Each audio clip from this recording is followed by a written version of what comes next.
Hello, welcome to another comic book cleaning tutorial. So far, I have shown a bunch of different tools and some simple techniques.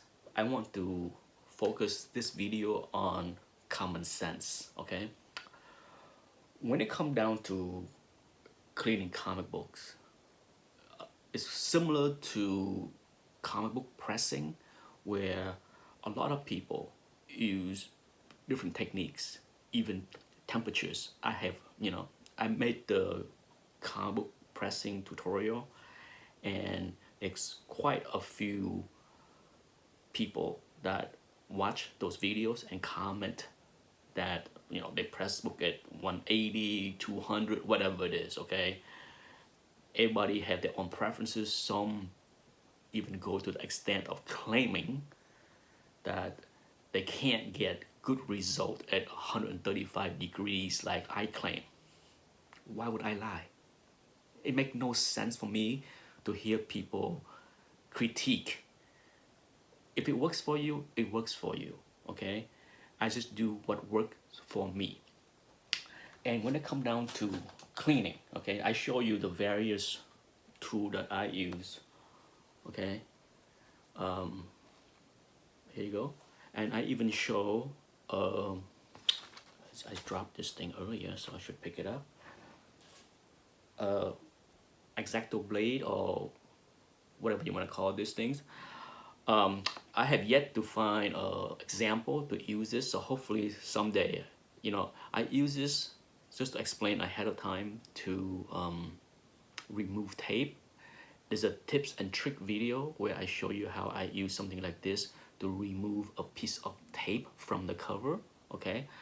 And I also use this to scrape off hard material that's stuck to the cover. Sometimes there are, could be food, could be old dry up glue. There's things that stuck to the cover that is very difficult to remove, and all kind of different other tools cannot remove it. Then I use something like this to carefully, slowly scrape it off. Okay, that's the key term, slowly. And that go back to all the different tools that I use, okay?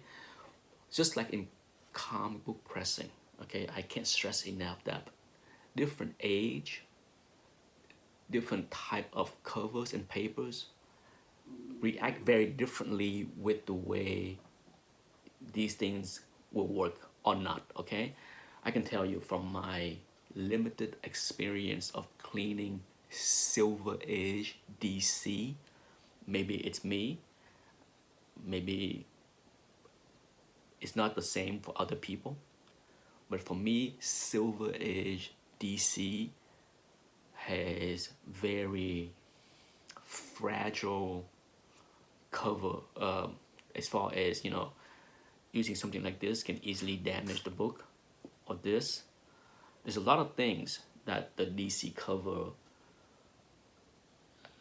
is much easier to damage, these things. Okay, so when it comes down to cleaning a DC book, I am definitely more aware and try to be even extra careful when I use any kind of cleaning material. Okay, so keep in mind that the safest thing to do with cleaning, regardless of what tools you are using, use it lightly.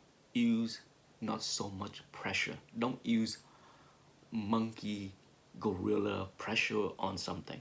Okay, if you've had to put a lot of pressure to clean something, be prepared that your force might be too much. And the same thing with this, using something like this. Okay, I use it very lightly. I don't press on it. Okay, can something like this damage the cover? Absolutely. Okay, when I shot the video on how I use this, I should have mentioned that it should be used with caution, a light touch.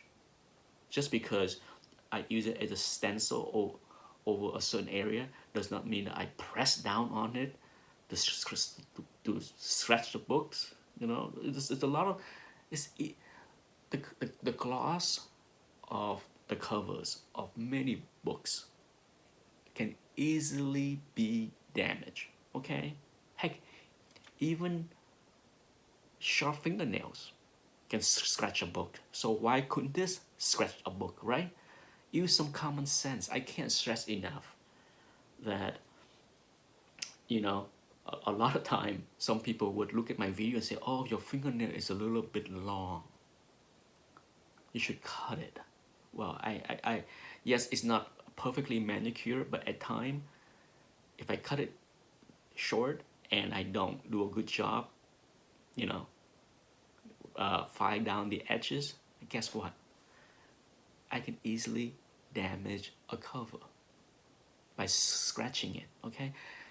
And why do I say that? Because it has happened, okay? A lot of the things for those that have been doing cleaning, pressing for many, many years, for me over a decade, guess what? I've been through it.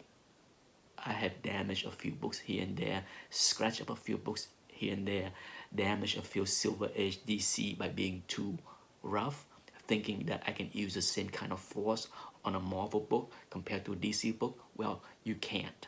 I could not. I learned the hard way. All of us that have done all kind of cleaning on many different kind of books have learned the hard lesson here and there, and I'm just here to pass on the experience. Okay, you can disagree or not, doesn't matter, because at the end of the day, that's why I don't do this for other people for the most part. You know, heck, there's a lot of people that watch my channel that freak out because I don't use gloves. Oh my God, the controversy that's going on with CGC and the Greater Show book and not use glove, and the internet went ablaze. Well, shortly after that, Steve Borak, CBCS head grader, chimed in and said, it's okay, it's not a big deal, because you know why? CBCS graders do the same thing. All of a sudden, all the CBCS fanboys that want to trash on CGC had to swallow their tongue, take the foot off their mouth, because guess what? Their beloved company is doing the same thing. They're not using gloves. So you can take precaution, okay? Before I clean a book, before I press a book, before I touch a raw book, guess what? I wash my hand, okay, with soap. I don't wash my hand and then touch my greasy face and then touch the book. It's some common sense, common practice. So when it comes down to cleaning, use some common sense as well, okay? Just try it. You might be surprised. Common sense go a long way in life in general. Thanks for watching.